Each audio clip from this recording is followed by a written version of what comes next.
Hola, soy Cirilo Rivera García, responsable del área de atención a las masculinidades e interculturalidad de la Dirección Institucional de Igualdad de Género de nuestra universidad. Bienvenidas, bienvenidos y bienvenides. En este programa analizaremos la importancia que tienen los estudios de género de los hombres para el desarrollo de investigaciones dentro de nuestra universidad. Iniciamos debate desde la academia.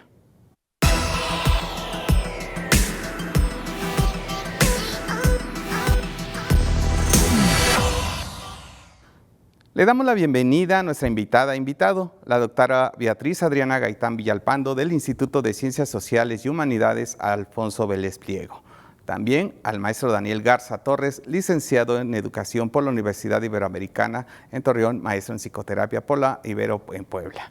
Él es psicoterapeuta humanista con perspectiva de género, masculinidades y pareja. También es creador del proyecto Hombres de Cuidado. Ahora te compartimos las efemérides de esta semana. El 23 de junio se conmemoró el Día Internacional de la Mujer en la Ingeniería. El 24 de junio fue el Día Internacional de las Mujeres en la Diplomacia. Como podemos observar, son fechas importantes para reconocer el trabajo de las mujeres en estos espacios profesionales. El 26 de junio se conmemoró el Día Internacional de las Naciones Unidas en apoyo a la tortura.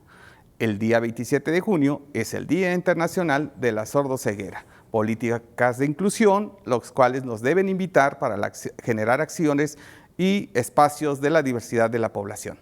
El 28 de junio se conmemora el Día Internacional del Orgullo LGBTI+, y se recuerda la masacre de Aguas Blancas. Y el 30 de junio se conmemora la batalla de la Victoria Mexicana y de la Noche Triste. Para iniciar este programa, en días pasados se ha celebrado el Día del Padre en nuestro país. Esto nos lleva a reflexionar sobre la importancia que tenemos los hombres en los cuidados, las paternidades y el buen trato dentro de las familias. Por ello, queremos hablar de este tema, ya que hay avances en materia legislativa, como lo es la licencia de paternidad, así como crear espacios para la corresponsabilidad de vida laboral y familiar. Así que vamos a iniciar con nuestra invitada y nuestro invitado. Sobre todo, doctora Beatriz, maestro Daniel, ¿cómo podríamos conceptualizar la paternidad o las paternidades? Adelante, doctora Beatriz, bienvenida. Hola, muchas gracias por la invitación, por el espacio a conversar.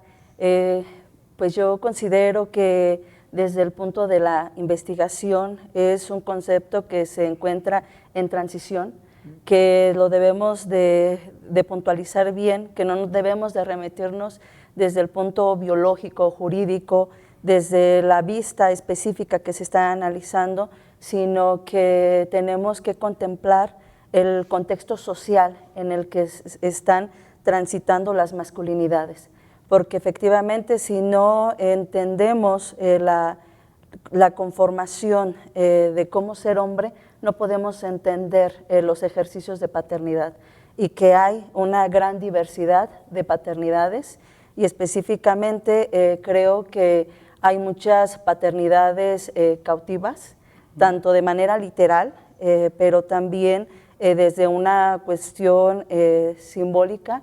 Hay muchos ejercicios de cómo ejercer la paternidad. Maestro Daniel Garza, ¿qué son las paternidades o cómo se podría conceptualizar?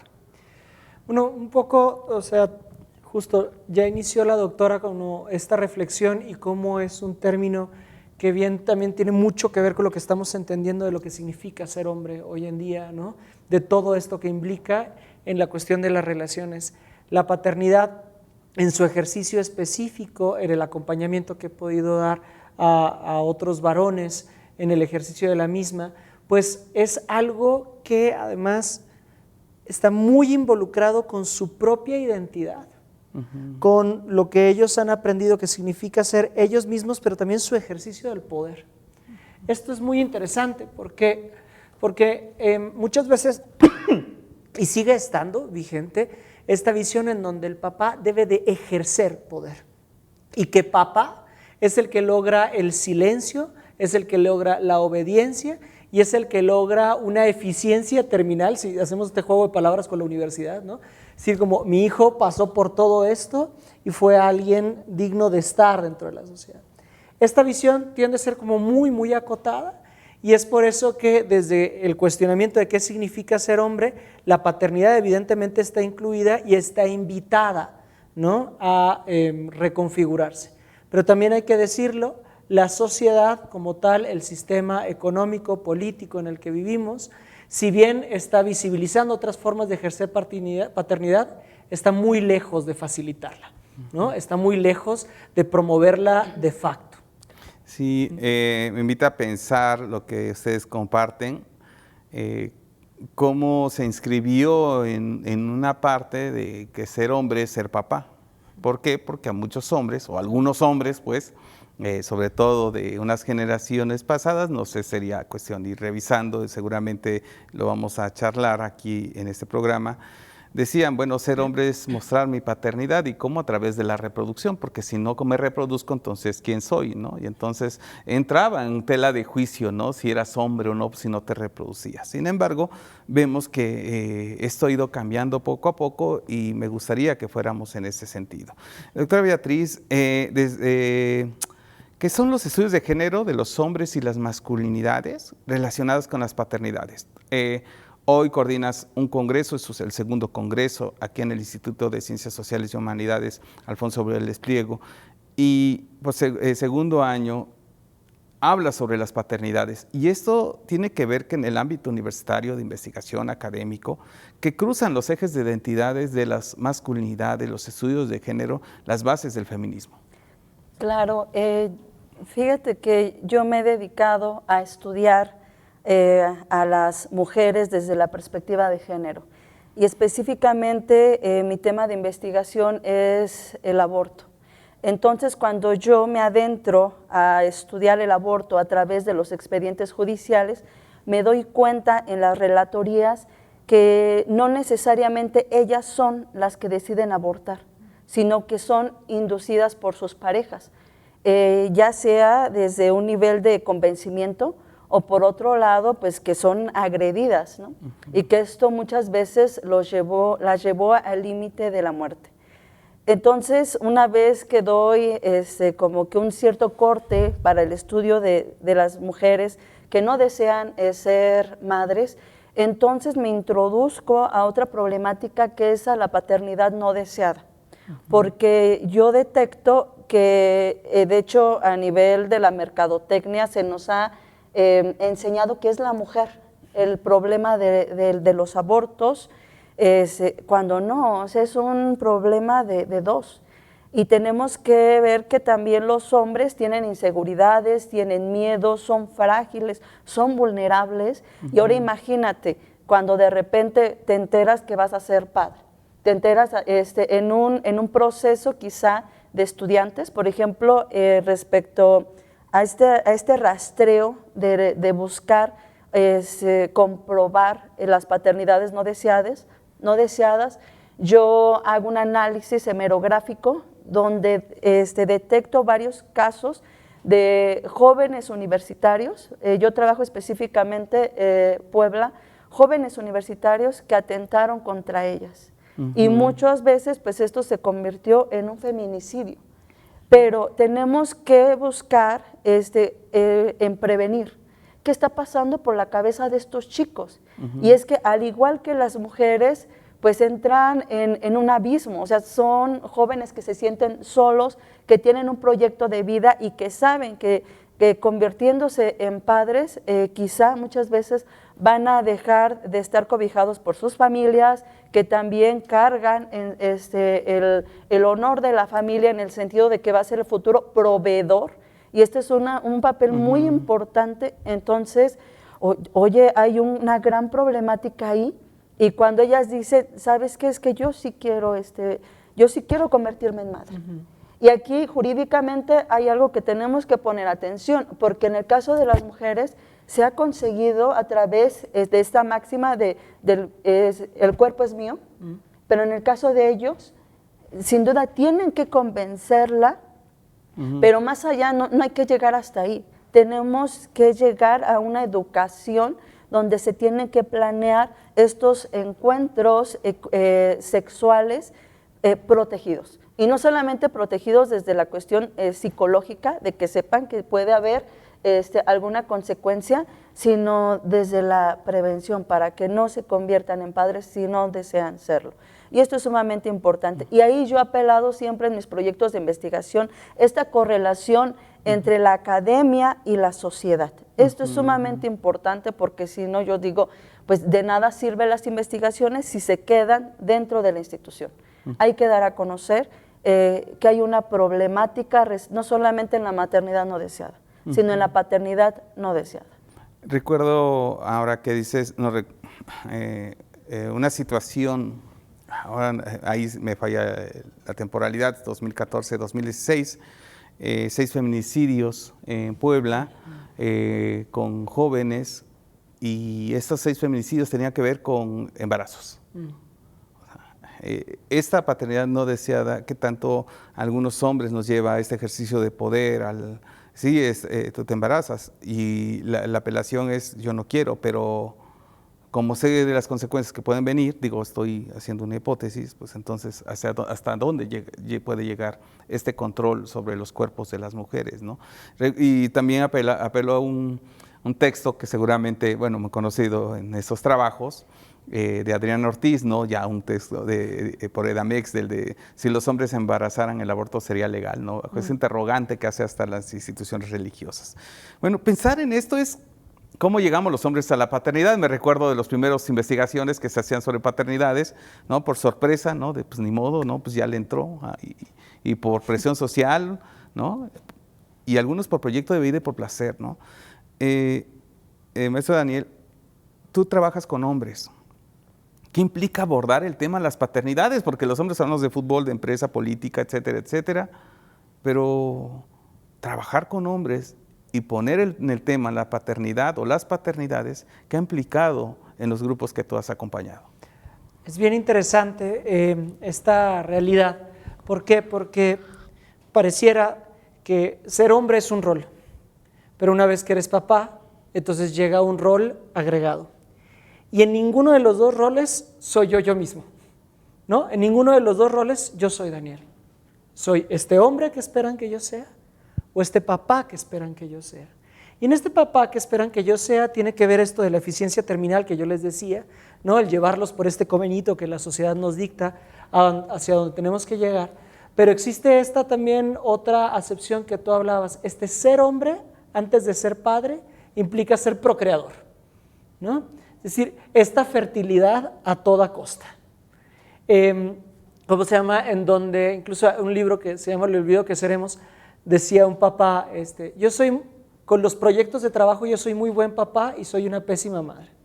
Soy muy bueno iniciándolos, cuidándolos ya no. Y esta metáfora que él mismo pone va con esta acepción de la procreación, ¿no? O sea, es como yo nada más llego y llego y embarazo, por así decirlo, y me desentiendo. Pero si entonces tengo que abrazar esta paternidad no deseada, tengo que renunciar a mí mismo. Y este es un ataque enorme hacia mi identidad, porque todo el mundo está volteando a ver en qué papá te estás convirtiendo, a ver si estás teniendo el suficiente poder, la suficiente influencia para tu familia. Pero ahí va la segunda, que también provees, ¿no? O sea, procreas, provees, ¿sí? ¿Y qué también te va? Y qué difícil es proveer hoy en día, teniéndolo esto muy en claro, es decir, cómo están los salarios, las jornadas de trabajo, qué tanto nos permiten a los hombres y a las mujeres estar presentes en las labores de cuidado que implica tener hijas, hijos pequeños, pequeñas o adolescentes, ¿no?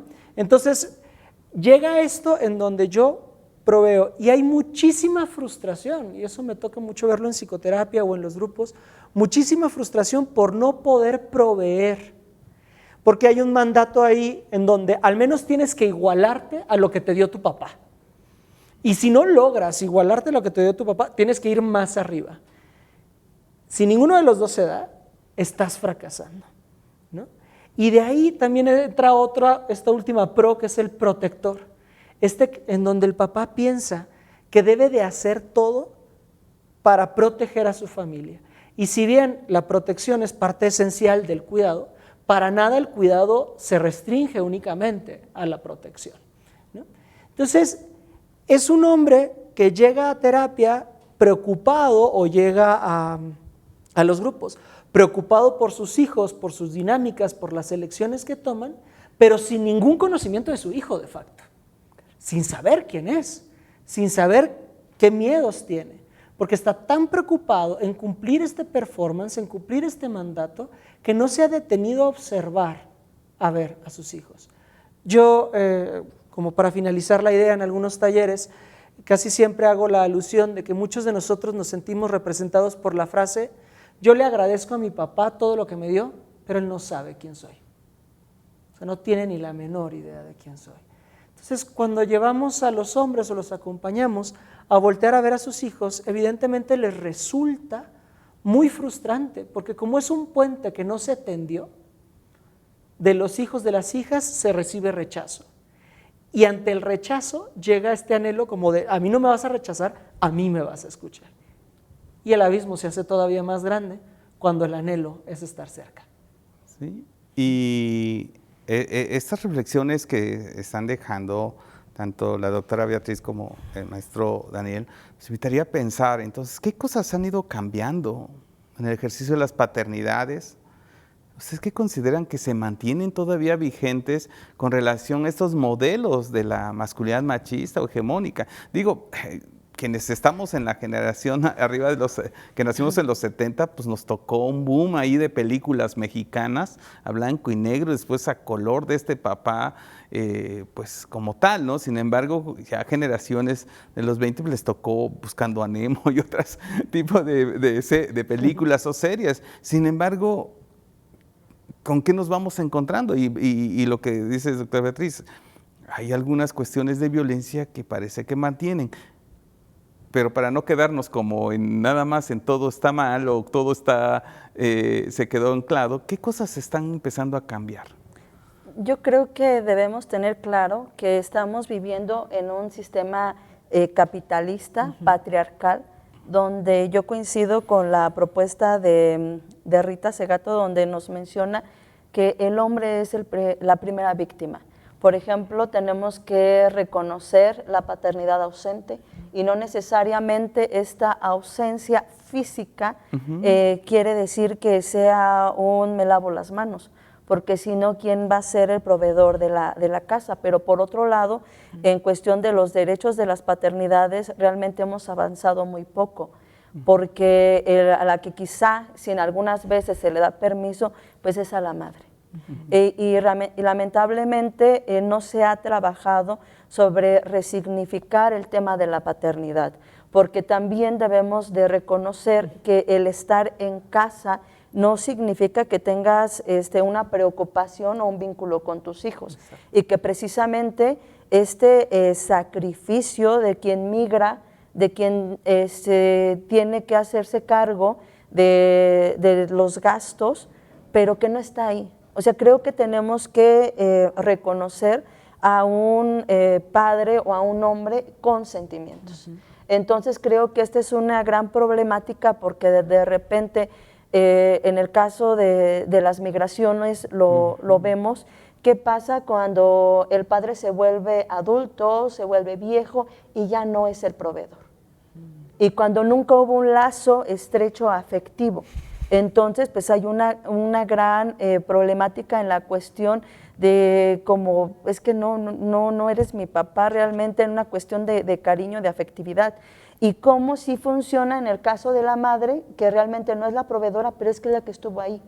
Entonces, creo que tenemos que ver que se tiene que trabajar sobre cómo resulta o cómo es necesario cambiar estas dinámicas de los hogares, donde, se tiene que cambiar la idea de que solamente el hombre tiene la responsabilidad de ser proveedor, pero también se tiene que cambiar las responsabilidades de que si la mujer sale a trabajar, entonces él tiene que entrar al espacio privado y hacerse cargo de los cuidados. O sea, el tema de los cuidados es sumamente importante.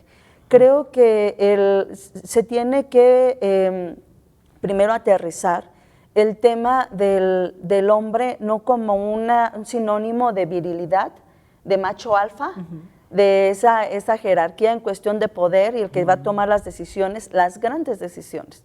No, porque los hombres tienen miedos y muchas veces se traduce en que tienen miedo de que si la esposa sale a trabajar. Claro que tiene miedo porque sabe qué pasa allá afuera, por supuesto que tiene miedo. Entonces creo que tenemos que hablar de estos temas desde la academia, desde la educación, desde las primeras infancias, para que de repente no se hagan estereotipos tan cerrados. Creo también que es sumamente importante voltear a ver otras líneas de investigación que nos den ciertas respuestas o posibles respuestas, porque cuando el padre deja de ser proveedor, pareciera que deja de ser padre. ¿Por qué? Por la cuestión del poder. Entonces vemos que la cuestión económica más bien es lo que te hace tener el poder, y tampoco debería de ser así, porque estamos viviendo en un mundo capitalista tan terrible, es un gran monstruo que atenta directamente contra las familias, y aquí el primer afectado en su posición de hombre, pues es el padre, ¿no? Sí, no, dejas este gran matiz sobre el ejercicio, este aprendizaje, el ejercicio del poder sobre las parejas, las madres, viviendo o no viviendo con la pareja muchas veces, ¿no? Y también esta otra propuesta que han ido generando sobre las paternidades integrales, y ahorita voy contigo, maestro Daniel, porque como dice un buen amigo de Argentina, Huguito Uberman, dice que la paternidad sea con P de presencia, ¿no? Presencia en muchos sentidos, no solamente física. Recuerdo hace añísimos, cuando uno le entraba estos temas, decían algunos, ¿no? Pues era como un papá tipo ovni, ¿no? Sabemos que existe, pero no lo vemos, ¿no? El asunto es, dicen, bueno, sé que está ahí, pero ¿a qué hora llega? Ya ves los ritmos de trabajo. Y claro, porque la presión es, si no doy, ¿quién soy? ¿No? Y la otra es, quien paga manda. Y creo que hay muchas cosas que los hombres se están replanteando. Daniel, desde tu trabajo con hombres, ¿qué cosas han cambiado? ¿Qué cosas siguen vigentes? Híjole, lo que acaban de mencionar ustedes dos es crucial, ¿no?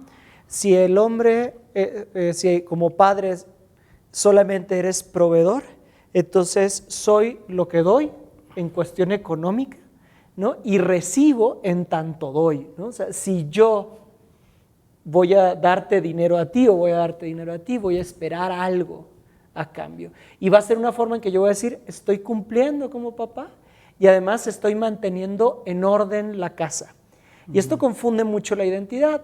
Justamente la doctora mencionaba hace rato, o sea, una vez que llega la vejez, el papá se queda ahí y nadie habla con él porque ese papá ya no tiene ni el poder económico, ni la fuerza física para seguirse imponiendo. Entonces se convierte en una figurita, ¿no? Y es dolorosísimo para estos hombres descubrir que no existen. Y entonces siguen tratando de reproducir su dominio en su esposa, en caso de que ahí siga, ¿no? Y bueno, muchos tenemos ejemplos de los abuelos de esta forma. Ahora, en las cosas que se han movido y que tú mencionabas hace rato, Cirilo, sobre las películas, ¿no? Tenemos referentes culturales que tal vez ya ofrecen otra manera de paternar. Está el papá de Buscando a Nemo, ¿no? Que es como una versión no violenta de esta de Búsqueda Implacable, ¿no? En donde se pierde la hija y entonces él va y mata a todos para recuperarla, pero versión Disney. Existe otra caricatura que ahorita está muy presente en la mente de muchos papás de crías chiquitas, de niños, niñas chiquitas, que se llama Bluey, ¿no? Bluey muestra justo un papá que llega, juega, escucha, entiende, contiene, valida las emociones de sus dos hijas. Es una caricatura maravillosa que lleva. Pero lo que sí he empezado a notar es que tal vez los papás ya estamos muy presentes en la infancia. Ya cargamos más a los bebés, tal vez ya cambiamos más pañales, tal vez pues bañamos, nos da un poquito menos miedo manipular, estar. Llegan las infancias 5, 6 años, juegan, entienden, pueden compartir. También cabe señalar, quienes somos papás entre los 30 y los 40, seguimos consumiendo los productos culturales que consumíamos cuando teníamos 10. O sea, nos sigue gustando Star Wars, nos sigue gustando Dragon Ball. Entonces, hay puentes de caricaturas, de cosas que tal vez son un poquito más fáciles de entender, que no existían en generaciones anteriores. Sin embargo, es cuando se llega a la adolescencia en donde somos cuestionados como papás, somos cuestionados como personas, y ahí es donde nos soportamos. Y ahí es donde bajamos el pie y nos convertimos en eso que juramos jamás reproducir, ¿no? Sigue siendo un enorme reto el hecho de saber que la paternidad o que cuestionar y estudiar la paternidad forzosamente tiene que ver con cuestionar y estudiar las estructuras de poder y la manera en que el poder se ejerce dentro y fuera de la familia. Sumado a lo que ya mencionaban también ustedes, a la estructura económica, a la estructura cultural, a la estructura política, que está muy lejos de proveer y de proporcionar los espacios necesarios para que una paternidad fincada en una ética del cuidado sea y se presente en la realidad. Bien, podríamos seguir charlando sobre esto y más adelante con todo gusto, pero tenemos que ir cerrando. ¿Qué reflexiones dejan? ¿Qué invitaciones tienen? Adelante, doctora Beatriz. Muchas gracias, doctor. Yo y los invito a que continúen observando ahí de manera muy puntual el segundo congreso de paternidades entre la academia y la paternidad, que está compuesto por muchos colegas de diferentes lugares de México, y donde se habla desde diferentes miradas. Hablemos de paternidad desde el punto de vista jurídico, psicológico, histórico, antropológico, y sobre todo yo los invito a que seamos más empáticos con los hombres que están paternando, porque así como las madres no traen un manual, sino que lo están viviendo y sobre la marcha es muy complicado. Yo creo que el mejor padre del mundo es quien no es padre, pero ya una vez que están ahí, pues se le están jugando, ¿no? Claro. Entonces tenemos que ser más empáticos, y muchísimas gracias por la invitación. Gracias, doctora Beatriz Gaitán. Maestro Daniel. Esta invitación que nos hace la doctora Beatriz es crucial y me encanta, esta empatía, ¿no? Esta frase dice, el mejor papá es el que todavía no lo es. Y digo, sí, claro, en teoría todo funciona genial, sí, ¿no? Cuando estamos a nivel cancha, ¿no? Cuando estamos ahí compartiendo, sacando adelante, las cosas son complejas. Y esta empatía no es necesariamente como que cierto grupo deba de tener empatía con los hombres que son papás, sino los papás hemos de ser empáticos entre nosotros. O sea, hemos de acompañarnos, de generar grupos, no para coludirnos y aliarnos en contra de nuestros hijos para ver cómo los controlamos más, sino justamente para escuchar aquello que se nos está moviendo, aquello que nos está doliendo, aquello que nos está doblando, aquello que merece ser escuchado, para aprender incluso entre adultos a darnos la contención que después podríamos darles a nuestras hijas y a nuestros hijos. Me quedo con esta invitación y de verdad muy agradecido por haber compartido este espacio con ustedes. Pues de verdad muchísimas gracias. Así hemos llegado al final de esta entrevista en Debate desde la Academia a través de TV WAP. Agradecemos la participación de la doctora Beatriz Adriana Gaitán Villalpando del Instituto de Ciencias Sociales y Humanidades Alfonso Vélez Pliego, como del maestro Daniel Garza Torres, psicoterapeuta y facilitador de grupo en el trabajo con hombres.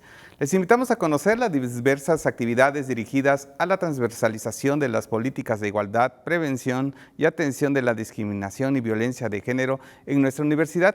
Si quieres saber más de nuestra agenda, acércate a las redes sociales de la Dirección Institucional de Igualdad de Género como www.dige.wap.mx, así como también en Facebook como Dirección Institucional de Igualdad de Género @dige.wap, y en Twitter de la misma forma. Muchas gracias, hemos llegado al final de este programa, agradecemos su compañía. Hasta pronto.